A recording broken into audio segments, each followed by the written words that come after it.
고맙습니다. 환대해 주셔서 참 감사합니다. 여러분 사랑합니다. 사랑합니다. 우리 앞에 옆에 계신 분들을 크고 동그란 눈으로 바라보시고 입을 찢고 감탄하도록 하겠습니다. 우와, 이야, 네. 우와, 이야. 여러분들에게 읽어드리려고 또 동시를 한두 개 들고 왔는데요. 제가 읽어드리도록 하겠습니다.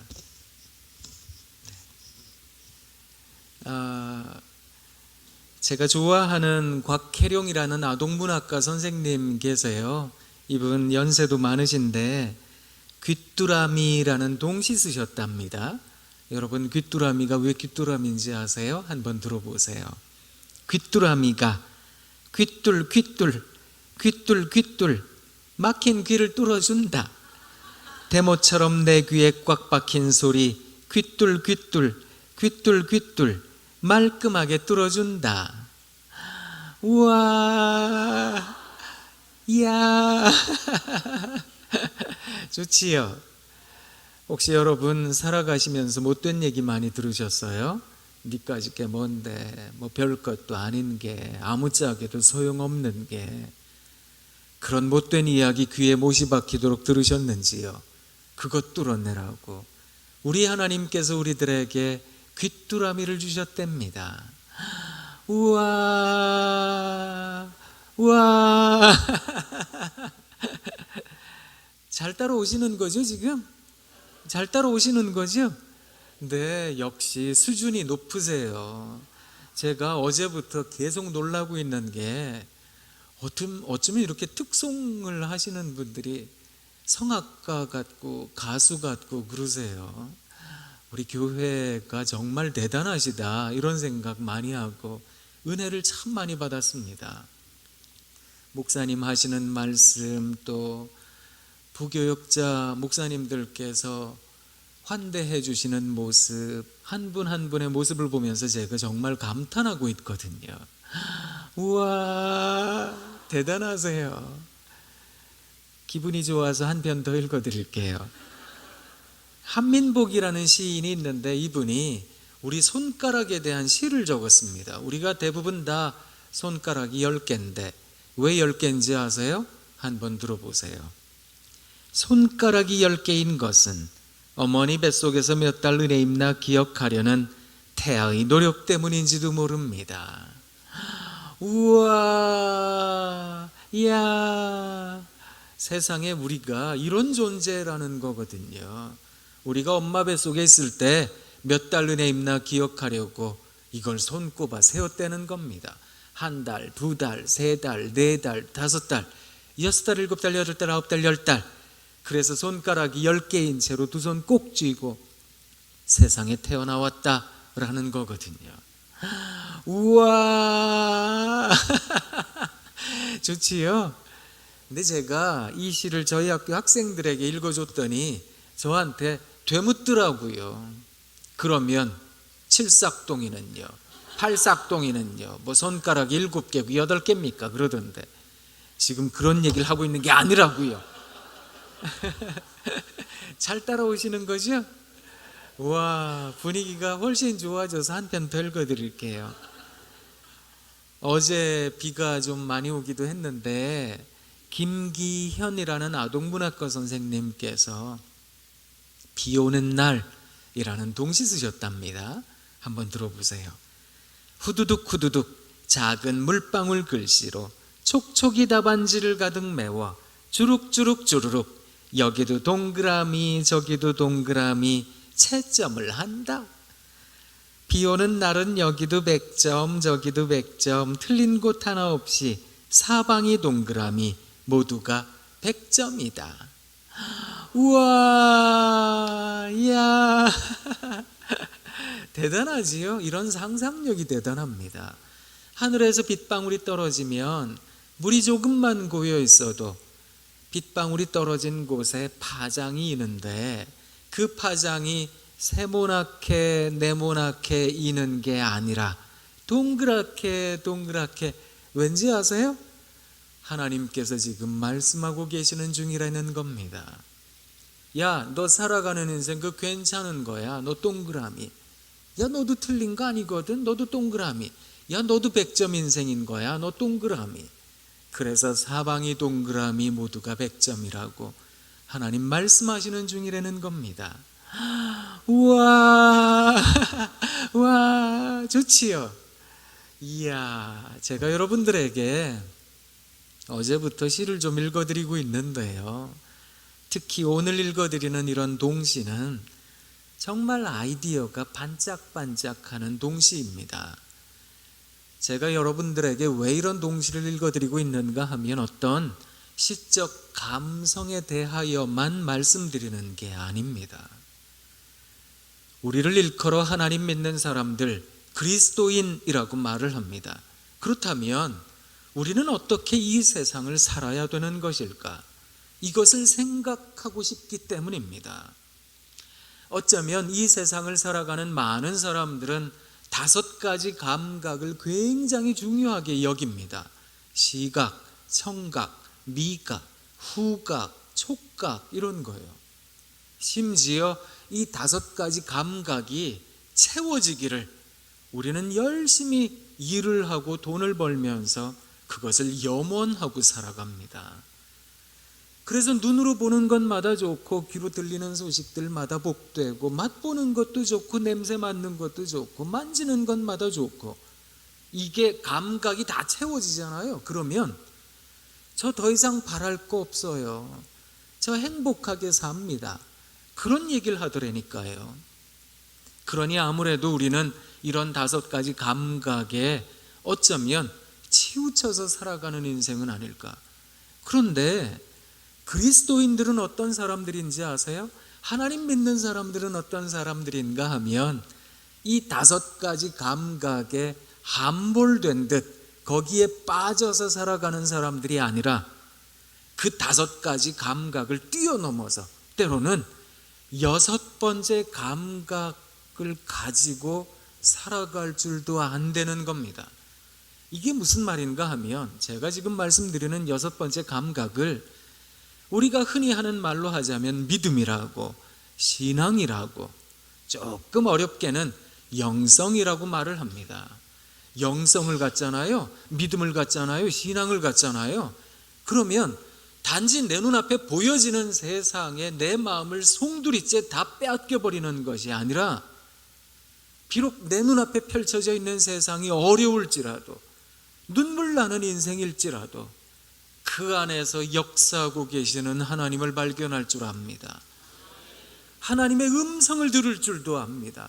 하나님을 감각기관으로 우리가 느낄 줄도 압니다. 전율할 줄도 압니다. 그러다 보니까 단지 눈앞에 있는 세상에 무너진 듯 절망하는 인생이 아니라 하나님 우리와 함께 계시니 우리 하나님 우리와 함께 계시는 겁니다. 이것을 고백하며 오히려 즐겁게 살아갈 줄 알더라는 겁니다. 사랑하는 여러분, 이거 어렵게 생각하실 이유가 전혀 없으세요. 왠지 아세요? 우리가 즐겨 부르는 찬송가가 있는데 우리가 이걸 신앙으로 고백할 때가 많거든요. 높은 산이 거친 들이 조막이나 궁궐이나 내 주 예수 모신 곳이 그 어디나. 어디라고요? 할렐루야 찬양하세. 내 모든 죄 사함받고 주 예수와 동행하니 그 어디나. 하늘나라. 우와, 하나님 여기도 하나님 나라네요. 이야, 여기도 하나님 나라입니다. 그것을 고백하며 산다는 겁니다. 우리는 그런 사람들을 하나님 믿는 사람들, 그리스도인이라고 부르는 겁니다. 그렇게 세상을 살아간다는 것, 그것이 우리들에게 주어진 아주 중요한 신앙의 자세는 아닐까? 그것이 신앙을 살아가는 사람들의 모습은 아닐까? 그런 생각을 해봅니다. 바울과 실라가 마케도니아 지방으로 전도 여행을 떠났습니다. 전도 여행 가서 만난 첫 번째 도시가 빌립보라는 도시였습니다. 이 빌립보라는 도시는 아주 재미있는 도시인데, 빌립보라는 도시에서 조금 더 남서쪽으로 가게 되면 데살로니가라는 도시가 있습니다. 이 데살로니가와 빌립보라는 도시는, 데살로니가가 제1수도고 제2수도가 빌립보예요. 마케도니아 지방의 수도와 같은 도시들, 큰 도시였습니다. 우리가 잘 알다시피 마케도니아라고 하는 도시는, 이 나라는 알렉산더 대왕에 의해서 만들어진 제국이었습니다. 이 제국이 헬라 제국을 만들었는데 그게 마케도니아입니다. 이 마케도니아는 오늘날의 마케도니아이기도 하지만 그 밑에 그리스까지 다 포함하는 지역입니다. 이 지역에서 만들어낸 문명이 엄청났습니다.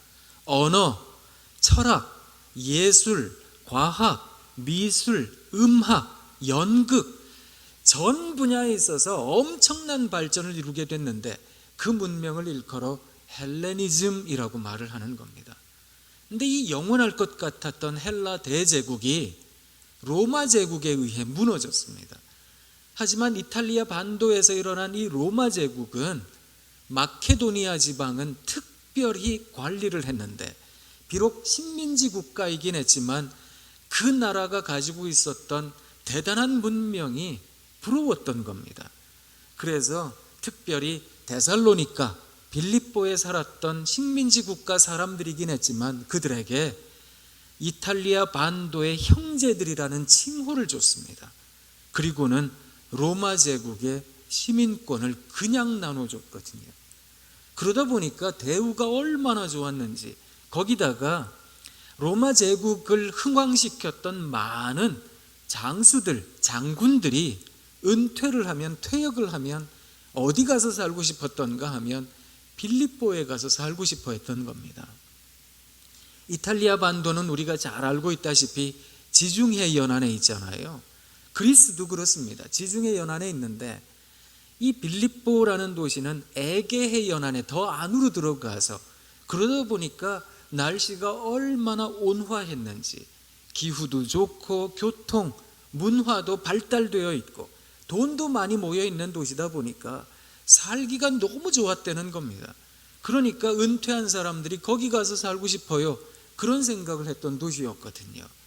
이 도시에 바울과 실라가 전도를 하러 들어갔던 겁니다. 그런데 그 도시에서 귀신 들려서 점을 치던 여종 하나를 만났는데, 이 여종이 너무너무 불쌍하니까 예수 그리스도 이름의 능력으로 고쳐주었어요. 그런데 그 여종의 주인들이 자기들의 이문이 끊긴 걸 알자 이 바울과 실라를 붙잡아다가 심하게 매질을 하고 감옥에 가두었습니다.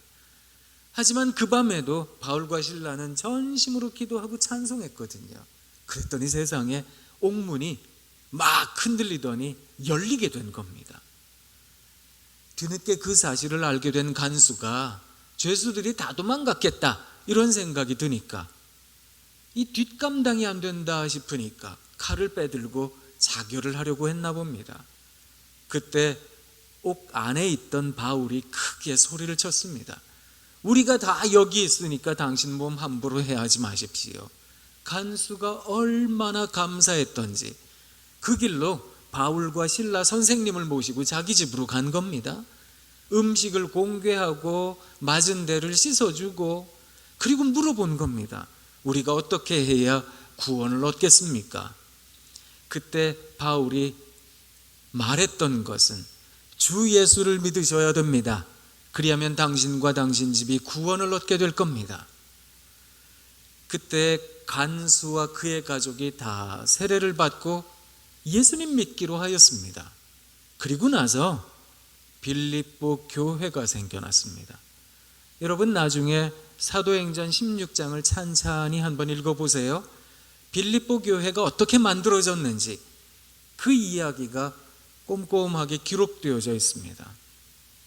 자, 이제 빌립보 교회가 생겨났는데 그 교회의 성도들은 이 간수와 그의 가족들, 아마 추측컨대 그 귀신 들렸다가 낳은 여종, 그리고 두아디라 성 출신의 루디아라는 좋은 자주색 옷감 장수가 있었는데 그 여종까지, 이런 사람들이 초창기 개척 멤버들이었던 겁니다. 근데 이 사람들이 그곳에서 예수님을 믿었는데 그 도시가 아까 말씀드렸던 것처럼 정말 살기 좋은 도시였잖아요. 그런데 그곳에서 예수님 믿는다는 게 무척이나 어려웠습니다. 사도행전 17장 18장 쭉 읽어 내려가시다가 보면 바울과 실라 그 일행이, 전도 여행을 한 일행이 어디까지 쭉 내려가는가 하면 아테네까지 내려갑니다. 그곳에서 아레오바고 언덕에서 어떤 신전을 발견했는데 알지 못하는 신에게라는 신전을 발견할 정도였거든요. 우리가 잘 알고 있다시피 로마, 그리스 그 지역에 수많은 신들이 있는 겁니다. 전설과도 같은 아폴로, 아프로디테, 바카스, 수많은 신들, 그런 신들의 신전들이 즐비한 곳에서 예수 그리스도만이 길이요 진리요 생명입니다. 그거 전했다가 이 성도들이 끌려가서 매를 맞을 때가 많았고, 심지어 가지고 있는 재산을 몰수당하고 죽임까지 당하기도 했던 겁니다. 이게 살기가 쉽지가 않았습니다. 그래서 나중에 데살로니가 전서 2장 2절 거기 가보면 바울이 그렇게 적을 정도였거든요. 우리가 빌립보에 갔다가 능욕을 당했습니다. 고난을 당했습니다. 그걸 적어 놓을 정도였거든요. 그러니 성도들이 경험했을 고통은 얼마나 대단한 것들이었을까. 나중에 바울이 로마 감옥에 갇히게 됩니다. 감옥에 갇힌 바울이 편지 글을 4개를 씁니다. 그곳에서 바울은 순교당해 죽는데 거기서 4편의 편지를 쓰는데 이게 우리 신약 성경에 다 담겨 있습니다. 에베소서, 골로새서, 빌립보서, 그리고 빌레몬이라고 하는 사람에게 쓴 빌레몬서까지 이 4개의 서신을 옥중서신이라고 말을 합니다. 그 중에 하나가 빌립보서입니다. 자, 이제 바울은 로마 감옥에 갇혔고 그 감옥에서 자기는 죽을 겁니다. 그런데 자기가 편지를 쓴 거예요. 어디로 편지를 썼는가 하면 빌립보로, 자기가 개척한 교회 성도들에게 편지를 쓴 거예요. 그런데 이 빌립보서, 우리가 함께 봉독한 하나님 말씀, 빌립보서에는 별칭이 담겨 있습니다. 그게 뭔가 하면 기쁨의 서신이라는 겁니다. 유독 이 편지글에 기쁨이라는 단어가 자주 반복이 됩니다. 아무래도 요절 같은 말씀이 오늘 우리가 읽은 말씀이기도 한데 4장 4절에 주 안에서 기뻐하라, 내가 다시 말하노니 기뻐하라. 기뻐하라고 그때 당시에 성도들에게 권면했던 겁니다. 여러분, 우리는 그런 생각할 때가 많거든요. 기쁨이라는 단어는 내가 원하던 것, 내가 바라던 것, 이것이 이루어졌을 때 느껴지는 반응으로서 인간 정서가 아니겠습니까? 하나님 이런 거 원합니다. 하나님 이런 거 주세요. 그게 이루어졌을 때 느껴지는 인간 정서 말입니다. 그게 기쁨이다 이렇게 생각하실지는 모르겠습니다. 그런데 성경은 이 기쁨이라는 단어를 어떻게 해석하는지 아십니까? 성경은 기쁨을 끊임없이 신앙의 고백이라고 말을 합니다. 하나도 안 기쁜데요. 어디 즐거운 일 있는데요. 뭐가 그렇게 기쁜데요, 즐거운데요. 이런 상황에서도 기뻐하려는 겁니다. 그것을 바울이 우리들에게 가르쳐주고 있는 겁니다. 성경이 우리들에게 말해주는 바는 사랑하는 성도 여러분, 언제나 기뻐하셔야 된다는 겁니다. 사랑하는 여러분, 주 안에서 기뻐하십시오. 한 번 더 말씀드리니 기뻐하십시오. 여러분 관용을 모든 사람들이 알게 하십시오. 주께서 가까우십니다. 사실 힘들고 어려우면 관용을 베풀기가 어렵거든요. 그 관용을 베풀기 어려운 세상 살아가지만 우리 주님 가까우시다, 그것을 생각함으로 즐거워하고 기뻐하셔야 되겠습니다. 그게 성경이 우리들에게 가르쳐주는 바거든요. 재미있는 건 이 관용이라는 단어가 어제 여러분들에게 드렸던 토브라는 단어의 헬라어 번역입니다. 우와 하시라는 거거든요. 이야 하시라는 거거든요. 주님이 가까우시니까. 여러분 어떡하든 이 세상 살아가시면서 내게 상처 준 사람이라 할지라도, 나를 어렵게 하고 힘들게 하는 사람일지라도 이야 관용하며 사십시오. 우와 감탄하고 사십시오. 이거 눈물 나는 얘기거든요. 그걸 바울이 감옥에서 편지글을 쓴 겁니다. 이분이 자기가 개척한 교회 성도들이 어떻게 사는지, 얼마나 어려운지 그거 알았다고요. 그 힘든 건 누구보다 잘 알았다고요. 그런데 그들에게 애통하는 마음으로 전해줬던 겁니다. 여러분 기뻐해야 됩니다. 기뻐해야 됩니다. 그것을 말했던 겁니다.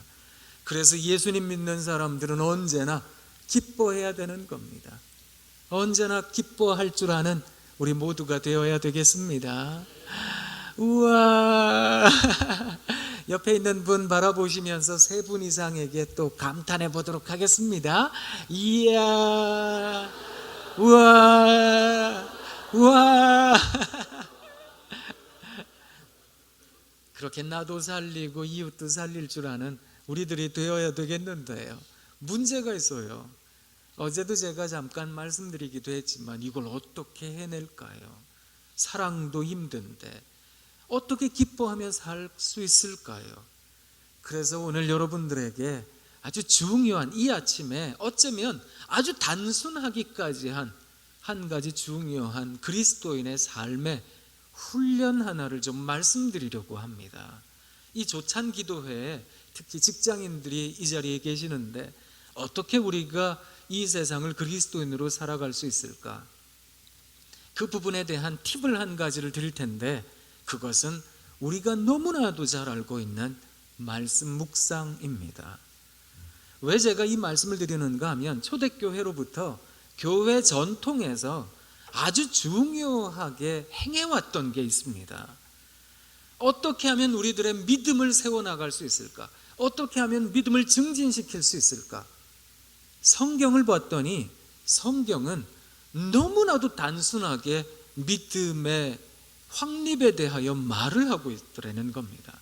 로마서 10장 17절 믿음은 들음에서 나며 들음은 그리스도의 말씀으로 말미암느니라. 그래서 하나님의 말씀을 들으시라는 겁니다. 이 하나님의 말씀을 들을 때 우리 마음에 믿음이 자라나게 되더라라는 겁니다. 이 말씀을 곧이곧대로 들은 겁니다. 그래서 사람들이 모일 때마다 하나님의 말씀을 읽는 사람을 세워두었습니다. 그래서 하나님 말씀을 누군가가 읽을 때 사람들은 그걸 들었던 겁니다. 오늘날에도 예배의 형식 가운데 성경 봉독이라는 게 있잖아요. 이게 거기에서 온 전통입니다. 항상 말씀을 읽는 사람을 세워두어서 이 말씀을 회중에게 들려주었던 겁니다. 그때 말씀을 들은 사람들은 믿음이 자라나게 될 거다라고 생각한 겁니다.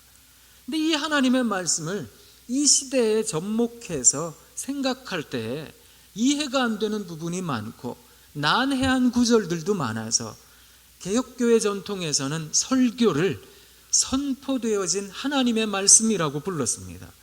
그래서 목사님께서 우리가 이해하기 어려운 하나님의 말씀을 찬찬히 조분조분 설명해 주시는 겁니다.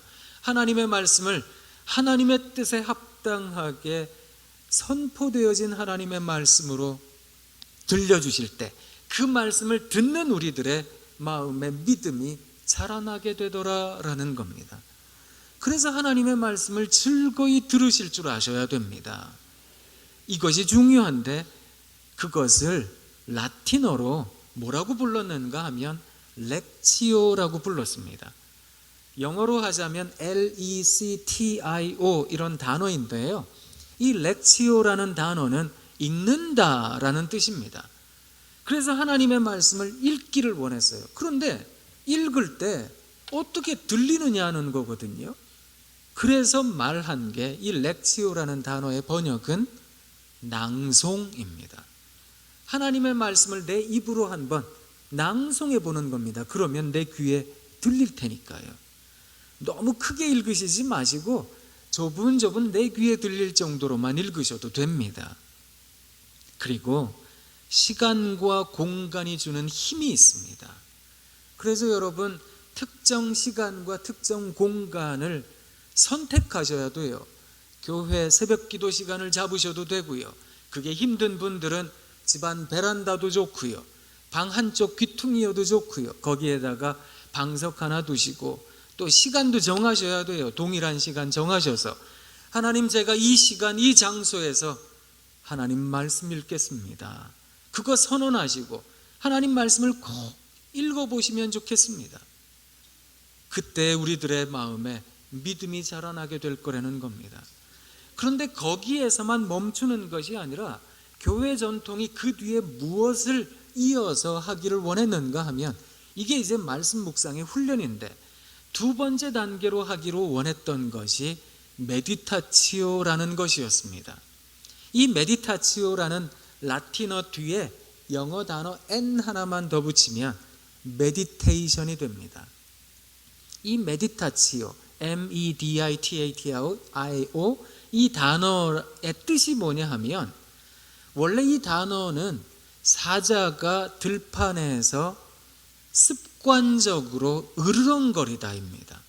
무엇인가 반복해서 중얼중얼거리는 것, 이게 이제 메디타치오인데, 이 단어를 영어 단어에서는 묵상이라고 부르는 겁니다. 그런데 이 묵상이라는 단어의 원래 뜻이 뭔지 아세요? 암송입니다.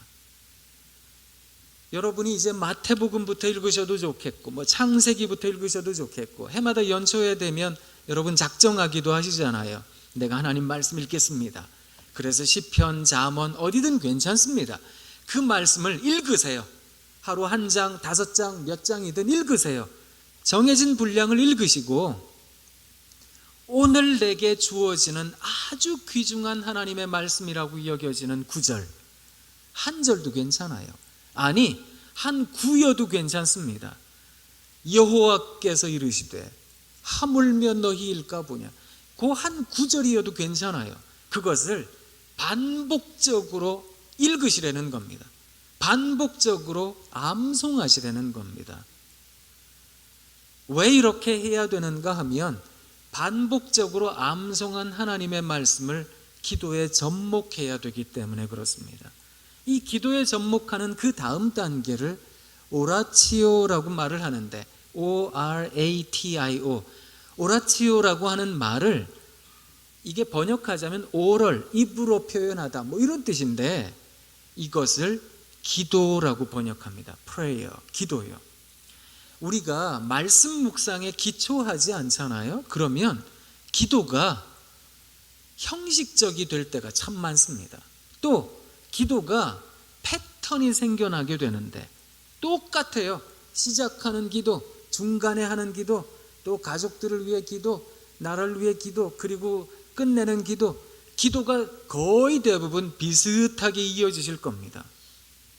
그런데 이 기도를 넓게 하고 깊게 할 필요가 있습니다. 어떻게 넓게 하는가 하면, 매일매일 읽으시는 하나님의 말씀이 다르잖아요.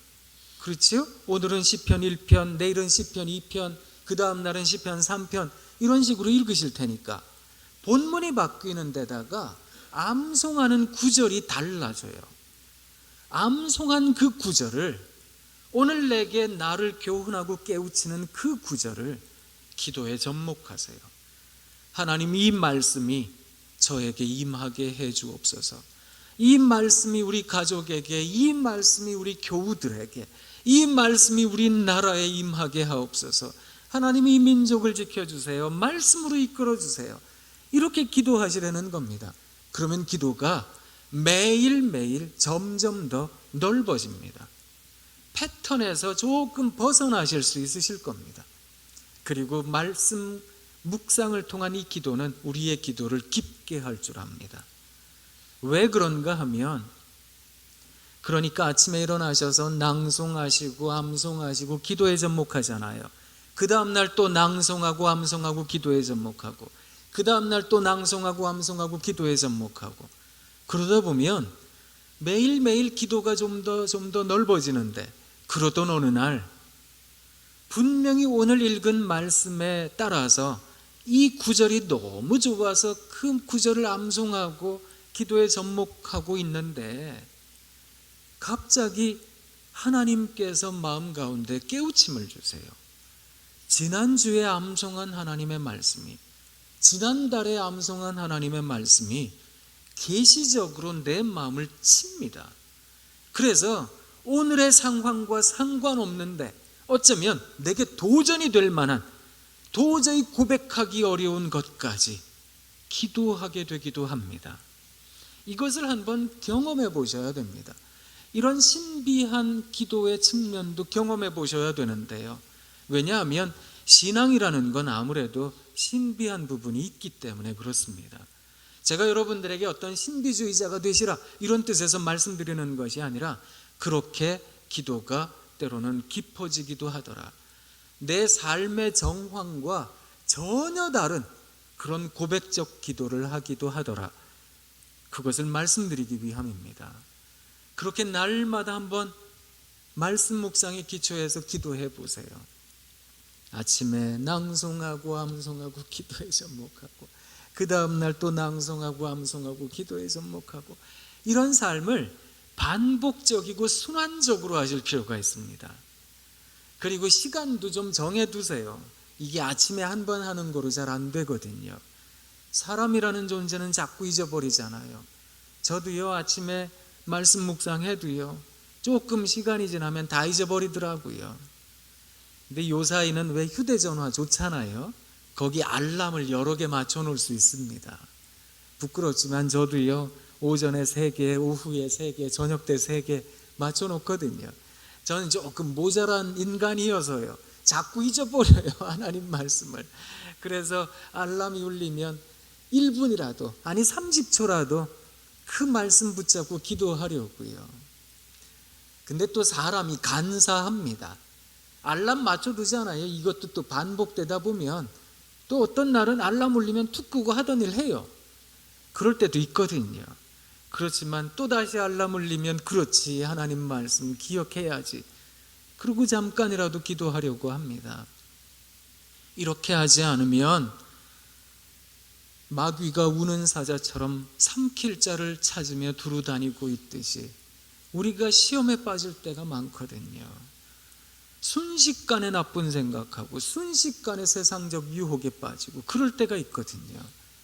그래서 우리가 날마다 살아가는 삶에 이것을 끊임없이 해야 되겠습니다. 그래서 부끄럽지만 한 가지 예로 여러분들에게 말씀드리자면, 저도 아침에 일어나면 부르는 찬송이 있거든요. 이른 새벽에 고난 내 영혼 깨우며 나보다 먼저 여기 와 계신 내 하나님, 그의 음성을 듣네. 하나님 제게 말씀해 주세요 하고 말씀 읽습니다. 그 말씀 읽다가 제 마음에 교훈이 되는 말씀, 오늘을 대변하는 말씀을 또 암송하려고 합니다. 그리고 그걸 기도에 접목합니다. 그렇게 늘 지내거든요. 알람 울리면 조금씩이라도 기도하고요. 그러다가 저녁 때가 되면 또 잠자리에 들기 전에 부르는 찬송이 있습니다. 제가 좋아하는 찬송가 484장 1절이요. 내 안에 주여 소망되소서, 주 없이 모든 일 헛되어라. 밤에나 낮에나 주님 생각, 잘 때나 깰 때 함께 하소서. 하나님 잠자리 듭니다. 자다가 하나님 데리고 가셔도 남겨진 아내, 제 아이들 하나님 지켜주세요. 그러고 잡니다. 그러다가 또 아침에 눈 뜨면 우와 눈 떠졌네요. 우와 고맙습니다 하나님. 이른 새벽에 고난내 영혼 깨움 또 찬송 부르고 말씀 보고 암송하고 그러려고 하거든요. 사랑하는 여러분, 이렇게 하게 되면 우리 안에 믿음이 자라나게 됩니다. 이 믿음이 자라나게 되는 것이 어떤 면모를 갖추게 되는가 하면, 세상이 나를 어렵게 하잖아요. 그럴 때 말씀이 튀어나와요. 나를 힘들게 하잖아요. 기도가 튀어나와요. 이것을 컨템플라치오라는 라틴어로 표현을 합니다. contemplation. 컨템플라치오라고 하는 이 단어의 뜻은 체화, 자기화 이런 말입니다. 이게 무슨 말인가 하면 학습, 배울 학, 익힐 습, 우리가 이걸 좀 다르게 생각하실 수도 있는데 이 단어를 한번 엄밀하게 구별해 볼 필요가 있다는 겁니다. 한번 생각해 보세요. 운전을 배운다 하면 여기에 기어가 있구나, 여기 뭐 핸들이 있구나, 방향 지시등이 있구나 이런 거 배우잖아요. 근데 운전을 익히는 건 다른 얘기가 되는 거거든요. 운전이 익숙해지잖아요. 그러면 차를 타면 마치 내 몸처럼 바뀌어요. 앞범퍼부터 뒷범퍼까지. 그래서 어떤 골목에 들어갈 때에는 내려서 자로 재는 게 아닌데 이 정도 골목이면 내 차가 지나가겠다 못 지나가겠다 딱 나옵니다. 이 정도 공간이면 내 차를 파킹하겠다 못하겠다 딱 나옵니다. 이게 인사이트, 통찰이라는 건데 이게 익힌 사람들이 갖게 되는 통찰인 거거든요. 말씀이 익숙한 사람이 그런 겁니다. 이걸 또 예로 드리자면 이렇습니다. 왜 교회에 오랜 세월 동안 기도 많이 하신 권사님, 집사님들 주방 봉사하시다가 왜 그 밥이라도 좀 흘리거나 반찬 흘리고 그러면 뭐라 그러세요? 짧은 기도하시거든요. 아이고 주여, 아이고 하나님, 아이고 아버지 그러신다고요. 그죠? 근데 기도를 많이 안 하시잖아요. 그러면 음식 떨어뜨리면 아이씨 그런다고요. 이게 나를 쿡 찔렀을 때 나타나는 말이 틀리다니까요. 이걸 예수님께서 보여주셨어요. 우리 주님께서 성령에 이끌린 바에 의해서 광야로 가셨는데 거기서 40일간 기도하실 때 마귀가 시험했거든요. 그때 시험을 우리 주님께서 무엇으로 이겨내셨습니까? 말씀으로 이겨내셨던 겁니다. 쿡 찌르니까 말씀이 튀어나왔다. 그래서 우리 주님께서는 말씀이 육신이 되신 그 하나님이시잖아요. 그러다 보니까 어떤 상황이어도 말씀을 우리들에게 가르쳐 주셨던 겁니다. 우리가 그 상태까지 이르는 건 거의 불가능할 겁니다. 그러나 그럼에도 불구하고 우리들의 삶에 어려움이 왔을 때 말씀이 튀어나오는, 힘든 일이 왔을 때 기도가 튀어나오는, 어려운 일이 왔을 때 하나님 생각이 나는, 이게 신앙인의 자세가 완전히 탈바꿈한다니까요. 그래서 믿음의 자세를 갖게 되면 하나님을 먼저 발견할 줄 압니다. 차가 막히잖아요.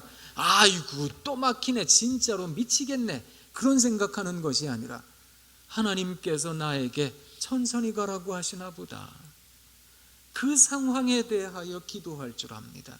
누군가가 앞에 확 끼어들면 아이 저런 것들은 다 죽여버려야 되는데 그런 생각하는 것이 아니라 하나님 저 사람 급한 일이 있나 봐요. 저 사람 급한 일 다 해결되게 해주세요. 복 주세요. 저 사람 기도할 줄 압니다. 직장에서 나를 막 힘들게 하는 상사가 있으면 저거 안 죽나 막 그런 생각하는 게 아니고요. 하나님 저분에게 복을 내려주셔서 초고속 승진해서 다른 부서 가게 해주시고 물론 우스갯소리로 말씀드리긴 했지만 그렇게 복을 빌 줄 아는 사람이 된다는 겁니다. 이 사람은 우와 감탄할 것 천지입니다. 이 감탄이 우리 신앙의 용어로 말을 하자면 감사한다는 겁니다. 그렇게 감사할 줄 아는 사람이 되는 것, 그게 기쁨의 영성을 가지고 있는 사람들입니다. 그래서 저는 이 자리에 계신 직장인 분들, 그리고 성도님들, 어디로 가시건 무엇을 하시건 힘들고 어려운 거 잘 알고 있습니다. 저도 신학교 다니고 있지만 직장 생활하는 사람과 같아서 왜 힘든 거 없겠습니까? 어려울 때도 많고 그렇거든요. 사랑합니다 했는데요, 학생들에게 사랑합니다 했는데 뒤통수 맞을 때도 많고요. 어쩌면 저렇게 배신하나 이런 생각이 들 때도 많고요. 그래서 어제도 말씀드렸다시피 막 이를 악물고 사랑합니다 했다가요, 이게 믿음이 있어야 되는 거로구나, 이걸 깨닫게 된 겁니다. 그 뒤로 꾸준하게 늘 하나님의 말씀을 묵상하려고 합니다. 믿음이 없이는 살아갈 수 없는 거로구나. 큰 믿음을 위해 사랑하는 여러분, 이 땅에 한 걸음 한 걸음 살아내기 위한 우리들의 삶의 걸음을 위해 꼭 필요한 믿음을 위해 꼭 말씀 묵상하셔야 됩니다. 그래서 예배를 즐거워하셔야 됩니다.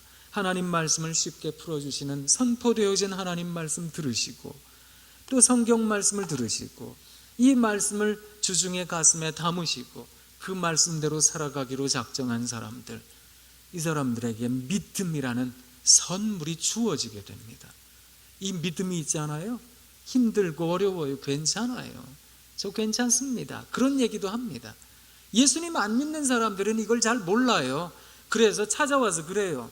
요새 힘드시다면서요, 어려운 일 당해서 어쩌요, 그러는데요, 예수님 믿는 저는 뭐라 그러는지 아세요? 괜찮아요, 하나님 잘해 주셨어요, 하나님께서 함께 계세요, 그 얘기하거든요. 그렇게 기뻐할 줄 아는 여러분 되시길 부탁드립니다. 제가 바울 선생님은 아니지만 바울 선생님처럼 한번 말씀드릴게요. 사랑하는 성도 여러분, 특히 직장인 여러분, 주 안에서 항상 기뻐하십시오. 한 번 더 말씀드리니 기뻐하십시오. 여러분 관용을 모든 사람들이 알게 하십시오. 우리 주님이 가까우십니다. 아무것도 염려하지 마세요. 다만 모든 일에 기도와 간구로 여러분 구할 것을 감사함으로 하나님께 아뢰십시오. 그리하면 모든 지각에 뛰어나신 하나님의 평강이 그리스도 예수 안에서 여러분의 마음과 생각을 지키실 것입니다. 여러분, 우리들의 마음과 생각이 지켜진다는 건 대단히 중요한 일입니다. 왜 성경이 기도하게 되면 기적이 일어날 겁니다라고 말한 게 아니라 마음과 생각을 지키실 것입니다 했던 것일까? 그것을 우리가 생각할 필요가 있습니다. 우리 주님께서는 너무너무 가슴이 아프시고 너무너무 불쌍하시니까 기적을 일으키실 때가 있으셨지만, 우리 주님이 이 땅에 오신 이유는 기적 때문이 아니고요, 인류 구원 때문이었던 겁니다. 십자가의 은혜를 보여주시고자 하셨던 겁니다. 왠지 아세요? 십자가의 은혜가 사람의 마음에 들어오게 되면 눈이 떠지거든요. 그래서 늘 기뻐지거든요. 이거 어렵게 생각하실 필요가 없어요. 찬송을 우리가 늘 부르던 찬송이에요. 십자가 내가 처음 볼 때에 나의 맘에 큰 고통 사라져, 오늘 믿고서 내 눈 밝았네, 우와 참 내 기쁨 영원하도다. 그 기쁨이 어떻게 영원할 수 있을까요? 기쁨이 영원하려면 맨날 좋은 일이 있어야 되는데요, 성경이 말하는 기쁨이 그런 게 아니라는 겁니다. 예수 그리스도 십자가의 은혜를 바라보는 사람들은 현실의 어려움에서도 기뻐할 줄 압니다. 하나님 잘해 주실 겁니다. 하나님이 우리와 함께 계십니다. 하나님 믿는 사람들은 그 기쁨과 감격으로 어려움 속에서도 우와, 이야, 이게 좋네요, 우와, 감사합니다. 이혜인이라는 수녀님이 계시는데, 이분이 작은 기쁨이라는 시집 쓰셨어요. 거기에 똑같은 제목의 시가 있는데 그 한 대목이 이렇습니다. 인생의 먼 길을 걸어가려면 작은 기쁨과 친해져야 되네. 어쩌면 살아가는 삶에 큰 기쁨만 찾잖아요, 기적만 찾잖아요. 내 인생 절망입니다. 그런데 작은 것들에 대하여 감사할 줄 아는 사람은 그 인생이 찬란해집니다. 하나님, 이것도 감사입니다. 우와, 이것도 감사입니다. 그래서 늘 감사하며 사시는 여러분 되시길 바랍니다. 하늘에 떠가는 구름에게서 얘기 들어보신 적 있으세요? 귓가를 스치며 지나가는 바람에게서 먼 나라 이야기 들어보신 적은 있으신지요? 근데 사실 이게 진짜로 들리면 안 돼요. 이게 진짜로 들리면 정신병리학에서는 그걸 환청이라 그러더라고요. 제가 지금 말씀드리는 건 뭐냐 하면 그런 넉넉함이요. 이런 넉넉함을 갖고 세상을 사시려면 사랑하는 여러분, 믿음 가지셔야 됩니다. 어려움에 내 눈을 두는 것이 아니라 하나님께 내 눈을 둘 줄 아는 그런 우리 모두가 되어야겠습니다. 여러분, 사랑합니다. 사랑합니다. 사랑합니다. 우와, 우와. 그렇게 여러분 스스로도 살리시고 가족도 살려주세요. 이야, 시간이 조금 지났지만 제가 요 한마디만 더 드리도록 하겠습니다.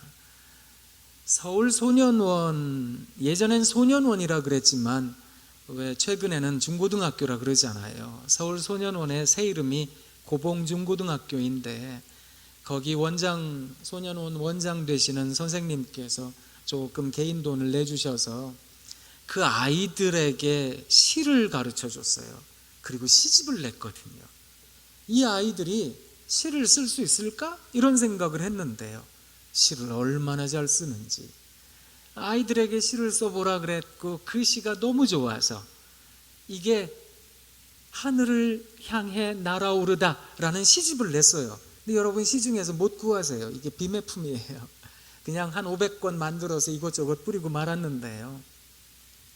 거기 보면 아이들의 신상을 보호하기 위해서 아이들의 필명과 가명으로 다 적어두었는데 강냉이라는 아이가 뭐라고 적었는가 하면 세상에서 제일 듣고 싶은 말, 거기에 그렇게 적었어요.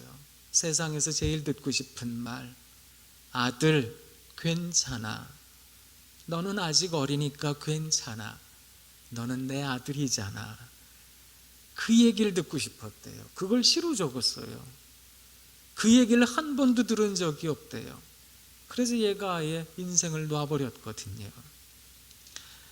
또 무지개라는 필명을 쓴 아이가 위로라는 시를 쓰기도 했는데요.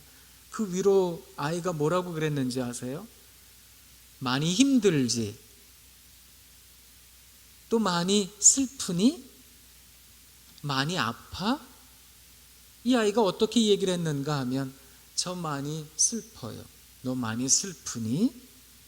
저 많이 힘들어요. 너 많이 힘드니? 저 많이 고통스러워요. 너 많이 고통스럽니? 이게 아이들에게 위로가 된다는 거거든요.